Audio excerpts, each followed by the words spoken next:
Matera, what's going on, brother? How are you? I'm doing well, Jay. Great to be on. Thank you so much for having me. How are you? I'm good, man. I am good.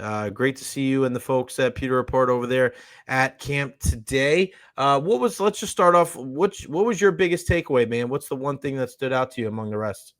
Well, the first thing is that finally we can ease the tensions about Hassan Reddick, whether or not he's going to be there. I know the reports were out yesterday, and the Bucs even posted a picture of, him in a Bucs uniform. But now everyone can kind of shut up about whether or not he's going to be there. He was there.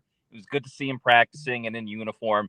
But I was pretty impressed by the overall defensive performance, especially in the red zone and goal line situations. A lot of stop by that defense, a lot of communication. The linebackers are dancing around, and Levante David's not even practicing. So, really more impressed by what I saw from the defense today. Yeah, I know you wrote an article about the ball hawk when it comes to Pewter Report. I mean, how big are the turnovers going to be for this defense this year?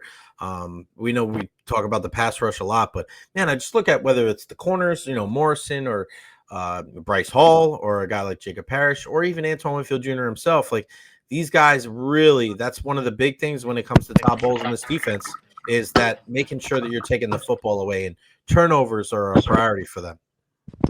Oh, it absolutely is. I mean, that was a staple of this team in 2020 when they won the Super Bowl, in 2021 when they won the division and had a career high 13 wins. But, last season they only had 7 interceptions in total, and 6 of them were by the secondary. The sack numbers, they were down from the outside linebackers. It was Kalijah Cansey leading the way, and he missed the first month of the season. So we heard Todd Bowles all offseason talk about ball hawks. They need it. I think Tyke Smith playing more will certainly help with that. And like you mentioned, Jacob Parrish being in there, got his hands on the football today. Healthy Bryce Hall just as a fourth string option at corner, I think is big time as well. And it goes hand in hand because that improved pass rush that we expect to see with Hassan Reddick and Yaya Diaby getting more one-on-one opportunities because he's not the main focal point. It's all a symphony that's being put together, and they're going to need it. I think that was big time in the postseason as well when they lost to the Commanders. Yeah, they had some fourth down stops, but they didn't get any key crucial turnovers to really help sway the game into their direction and move that pendulum. So turnovers is what Todd Bowles knows how to do as a defensive play caller, and they got to get back to that this season if they want to be a legitimate Super Bowl contender.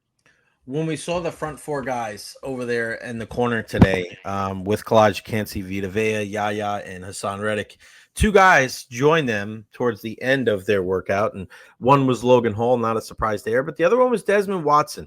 I wanted to get your opinion on what you saw from him today. I mean, obviously he's a big body, but from the last time you were able to see him to this time, how did he look to you? And what are the chances that he makes this 53? Because there was, obviously other defensive linemen that were out there today, but they weren't over with those guys. It seems like Right. the Buccaneers are going to give him every look that they can to see if he can contribute to this roster.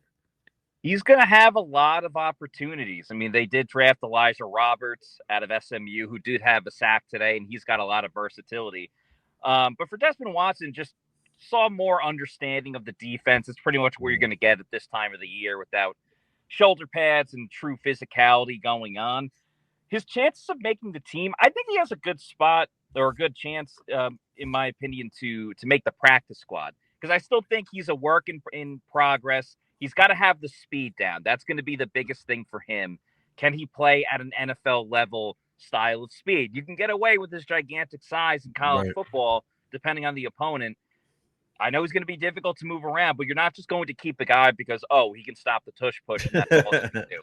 So I think he's a great reclamation project. Put him on the practice squad, see how he can develop, and maybe you call him up for a game or two, depending on what happens with injuries or the opponent that type of week. But he is a spectacle. There's no doubt about it. I've kind of compared it, Jay, to Andre the Giant back in the day in wrestling. Like it didn't matter Nice. whether or not he had the title. It was, oh my God, like we want to see this gigantic person. And you kind Right. of get that a little bit with Desmond Watson. And Yeah. he's not here to be a circus act or anything like that. He's here to play football, make the team, and make a difference for the Bucs. But you can't help but be a little bit mesmerized when he's practicing. Yeah, I'm with you, man. It's hard not to watch him, right? And Yeah. it's not in a malicious kind of way. It's not like in a No. point your finger like, oh, look at that freak. Like it's not like that. It's just because he's a big guy and he's a pretty good athlete, man. He really is. I mean, you don't go to Florida and, play in the SEC and get brought into an NFL team if you don't have some kind of talent to go along with that big size.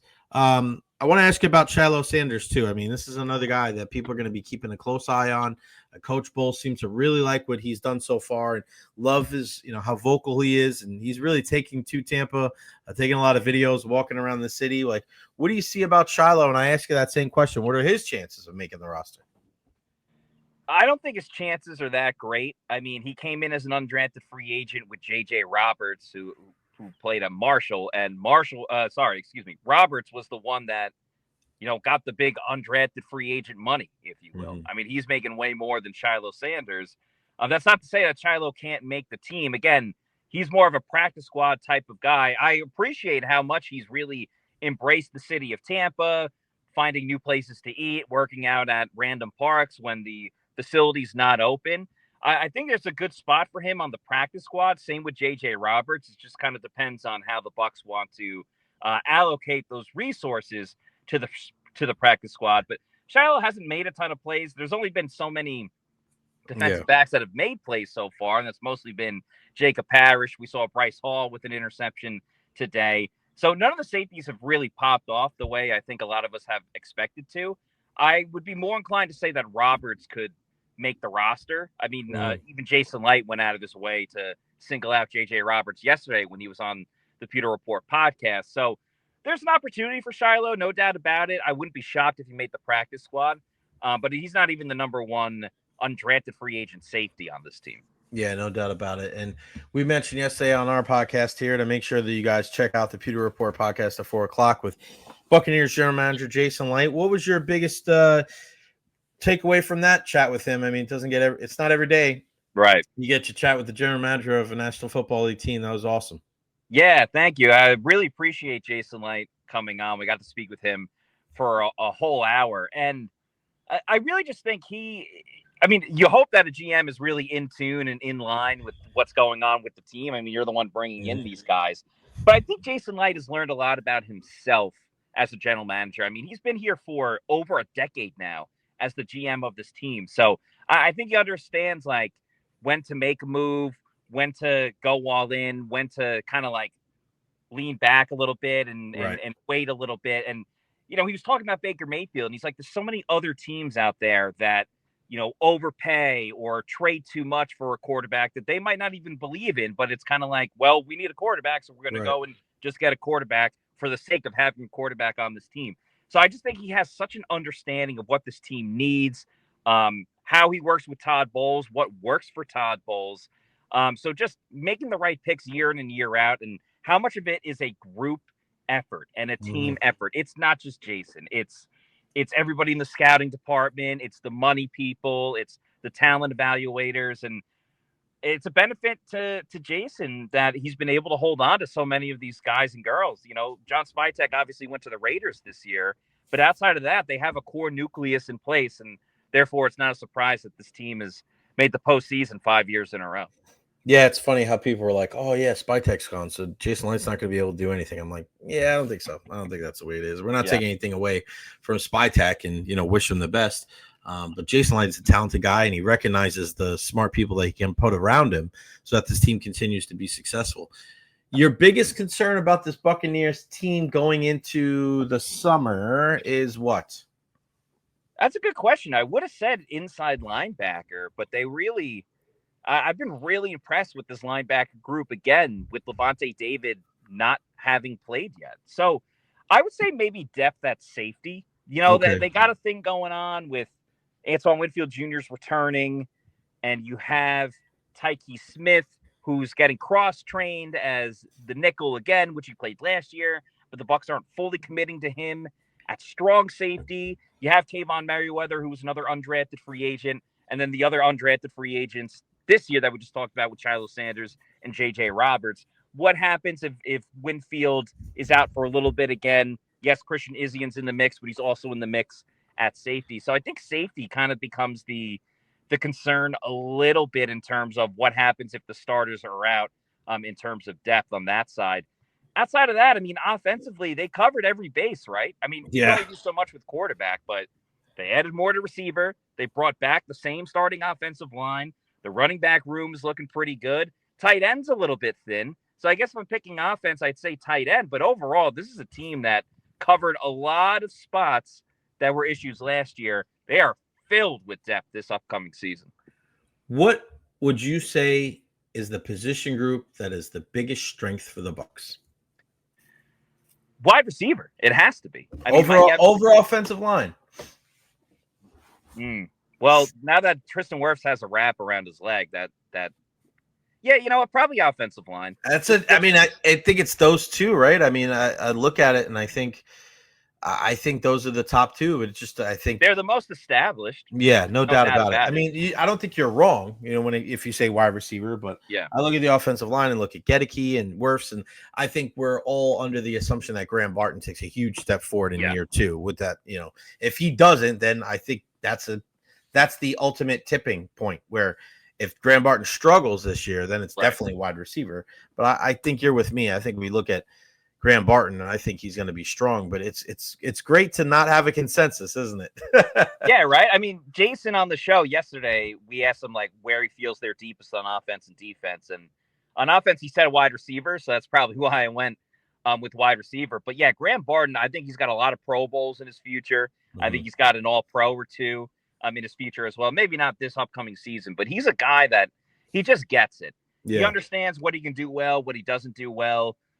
He grinds the tape. He's worked so hard this offseason as well. He's got a really high football IQ. He's already building on top of the leadership that a center needs to have on this team. And, you know, he's got a great foundation and a group of guys around him with Tristan Wirfs, obviously, and Luke Gedeke, both at tackle. And then working in unison once again with Cody Mauch and Ben Bredesen. That's huge. That doesn't happen all the time for any offensive lineman, let alone young and up-and-coming players going into their second year. So the sky is the limit for Graham Barton, really, in my opinion. Yeah, I'm excited to see what he can bring to the table. Let me ask you about Rashad White. Hearing what he had to say after his Instagram post, were you buying that or what? I buy it to a degree. I think he kind of just let it.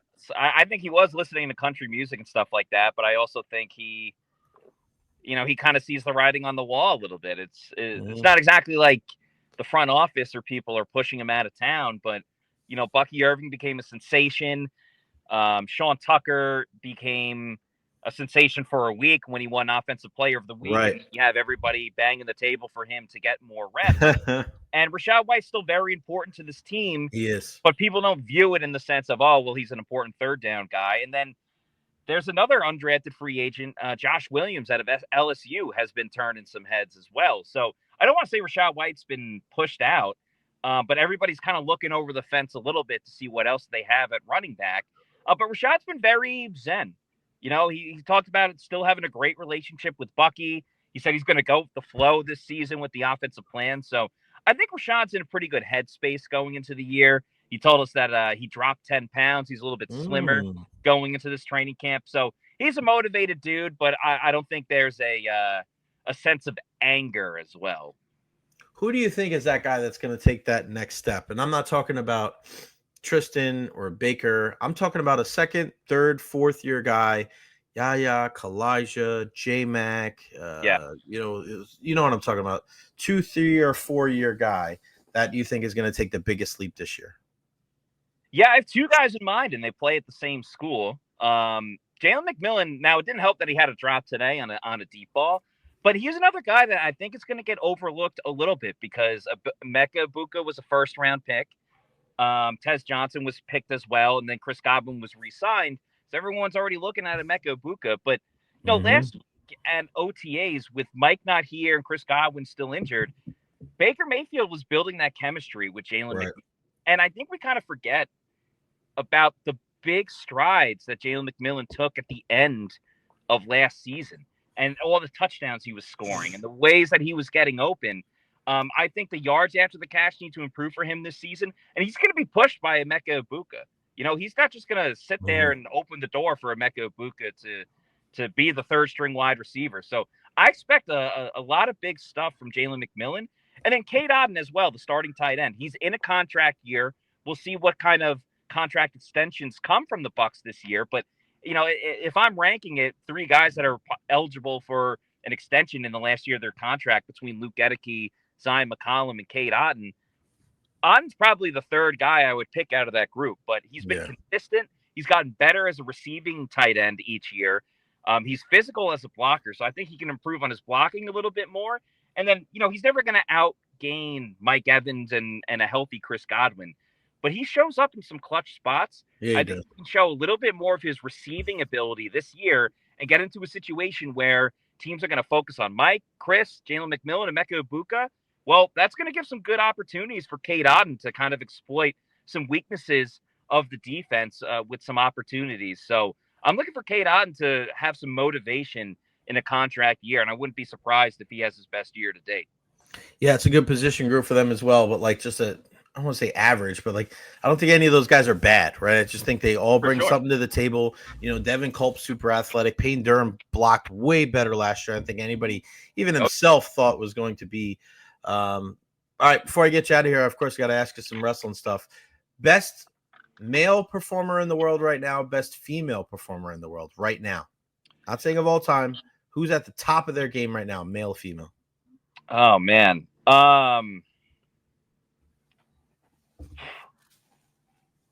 Everyone has so many different styles. Mr. Iguana. No. He's great. I gotta say, man, I don't know if he's the best performer, but every time I watch Logan Paul wrestle, I get more and more impressed. I get why people don't like him. I love it. I love that. And all this stuff. I love that he pisses people off, man. Because listen, there's everybody wants to be a cool heel nowadays, right?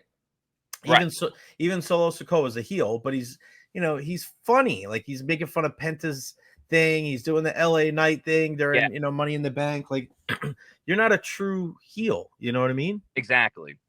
But like Logan, just again, he doesn't come from a wrestling background. He's doing moonsaults and all these great moves and all these innovative things. It's just very entertaining to watch. So I hate when people are like, "Oh, WrestleMania is going to be Mr. Beast versus Logan Paul one year." Mr. Beast ain't doing these flips. But Penta, Cierro Miedo is awesome to watch. Yeah. Chad Gable, say what you will about his other gimmick, but in ring, he's incredible. He's insane. On the women's side, Liv Morgan is just so entertaining. Again, I don't know if she's the best in-ring wrestler, but like she always puts on good matches and very entertaining. Rhea Ripley's the GOAT as well. So there's so many options in the women's division. But I think, everyone complains about TKO and the advertising and cutting our truth and all these things. And I think everyone's very justified in those anger and disappointment and all those things. But week in and week out, there's a lot of quality matches. A lot of the storylines are very entertaining. So I don't think the WWE or even AEW are in all of these terrible spots the way everybody wants to act like the sky is falling. Right. It's not so black and white where it's like, oh, everything's great, everything sucks. There's like a lot of gray in in that whole entire thing. For my money right now, I think when it comes to the men, I gotta agree with you, man. I think Chad Gable's on another level right now. I also think Jacob Fatu is also, every single time they step out, they're doing crazy things. I also think on the women's side, Stephanie Vaquer is a star. Yes, you're absolutely right. She is a woman. I don't know a ton about NXT. Not to cut you off, I apologize. No, you're good. She came on to Raw like a month or two ago. She had some awesome matches, and she continues to have great matches. So that's a great call. She's Chilean, like my sister-in-law. So I always like anybody from Chile. I always keep a close eye on, and I know there was a lot of talk of where Stephanie Vaquer and Julia were both going to end up. And then when they both went to NXT, I know that was a huge surprise. And now they're both called up within the year.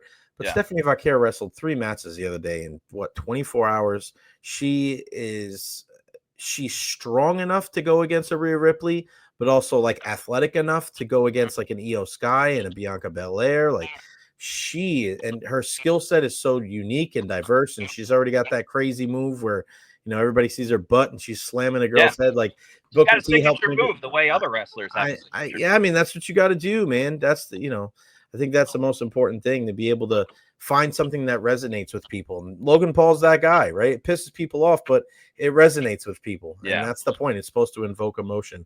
Give me your, before I let you go, John Cena, who is his last match against? Who does he lose the title to? Is it the same match?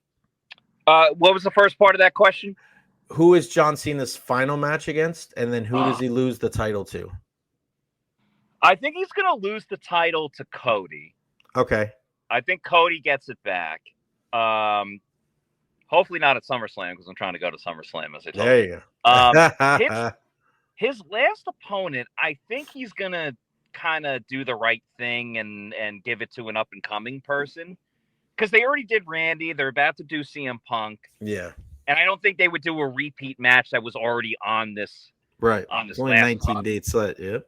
Yeah. So I've seen like Braun Breaker floated around there. I don't know how you get to that storyline. I'm trying to think like who else they could like bring back from his past. Like you're not gonna do like John Cena, Rey Mysterio, or something like that. No. Edge, Daniel Bryan, those guys ain't coming back. Yeah, right? yeah. I mean, Roman Reigns. Maybe Roman won last time, but he never really beat Roman. Like him and Kevin Owens won in a tag team match. But yeah. He never really pinned Roman, so it's like you're gonna do another match where he loses. So I don't know. Like I guess I'll go with Braun Breaker, but that's not really an original thought. But no, I'm with you. I gotta look at the whole. Maybe Dom Mysterio would be very interesting. Oh, that would be, and maybe it's an NXT guy, right? Obafemi, right? Obafemi's a monster, the NXT champion. So maybe he's a guy that comes up, or I still think he's gonna wrestle Joe Hendry at some point. Does he show up? And people say 19 dates. Maybe one of those is at TNA. We don't really know. Yeah. But I think I like him with Logan Paul because again, John Cena getting cheered if he's a heel doesn't really make much sense. But if he's with Logan Paul and people think he sucks, and Cena like he's getting that negative rub, I think it works really well. He is the last real Matt. Pewter Report's Matt Matera. We